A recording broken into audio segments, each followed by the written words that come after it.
Well, hello everyone. My name is Zachary O'Shea, and this is Box of Teeth. Vampire Hunter D is one of my favorite series of all time, whether it's the novels here, the manga, the anime, even the action figures. You can see D is hiding over there behind the Mimic. It's a genre that I really have come to enjoy, which is basically post-apocalyptic with a lot of gothic horror, some science fiction, and some fantasy all mixed together. Some cosmic horror too, if you read the novels. And I wanted to produce something that's in that genre, so it's out now on Kindle Vella, which is Sur-Khet Breakers, a Meek Earth story. The first 3 episodes are out. They're all perfectly free. I would like to have you go take a read if that is something that you think that you would enjoy, but I want to give you a preview from episode 3, just to kind of wet your whistle. Stand and deliver. The gravelly words struck the coachman only a moment before a shot perforated the carriage seat beside him. Wisely, the grizzled coachman pulled on the reins. The pair of carriage bores snorted with a throw of tusks. Their already slow gait around the bend stopped. The coachman didn't fancy having his brains blown out. His frantic gaze searched for the source of the bullet punctuated demand. Lithe like a stalking cat, the highwayman revealed himself.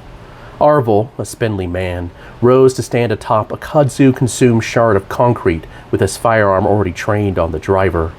Burn-charred boots slid along the green as he hopped down to the roadside with feral ease. Like most men of his profession, Arvel kept his features hidden under a tricorn and laced-up collar. Only his washed-out eyes and high cheekbones hinting at malnutrition showed. His thumb brushed the hammer of his gun's second barrel as he paced forward. I see you be a smarter man than most. Now if you be so kind as to come down off your perch, reach for the blunderbuss at your side and I'll leave you cold and dead on the road for scavengers, Arvel warned the coachman. The coachman didn't immediately move as fear slithered through his marrow. It wasn't the threat of robbery or death that fostered the driver's dread. Those were common enough on Wuthering's trade roads. Blame directly lay with the nature of the highwayman's voice.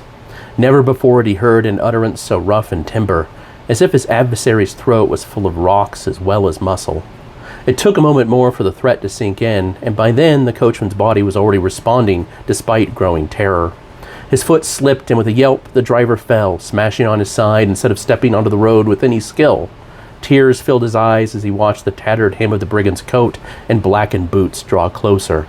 He choked them back and looked up at the looming figure. A wisp of springtime breeze drifted over the unfolding scene, carrying with it the scent of fresh blooms, thick greenery, and the rotting structures beneath.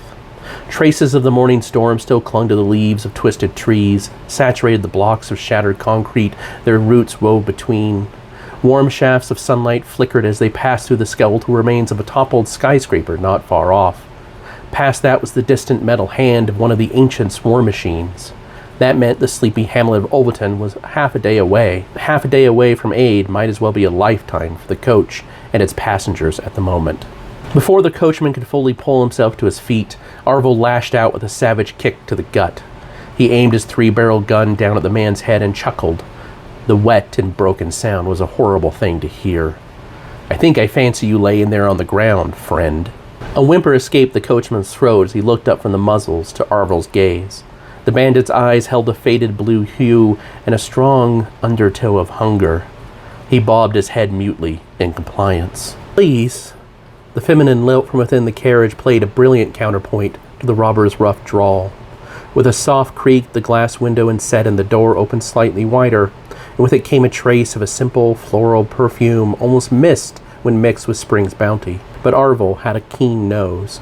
"Please, don't hurt him. We don't desire any trouble." The highwayman cocked his head, trying to glean what manner of woman spoke through the window. He could only see the curve of her plump cheek and the glint of blonde ringlets. So Arvel paced around the simpering driver towards the door.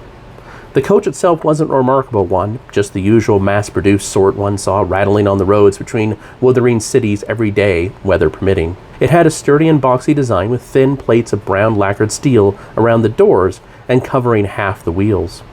Several parcels of luggage, expensive-looking luggage in fact, sat lashed to the top with cords running through the fancy curved rods flanking each side. He'd accosted such vehicles before, and often.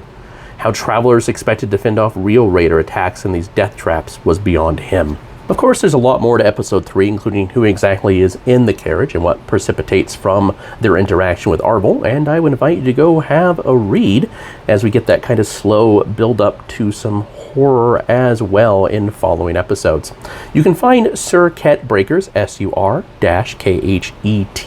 on Kindevella, or you can find the other horror fiction that I write, like Grease Paint right here. It has a killer clown. Book 2 is out sometime this summer and soon. And on top of that, the usual horror role-playing game stuff that I talk about. It's all at www.zacharyoshay.com. I really appreciate your time and your attention. Have a wonderful rest of the day.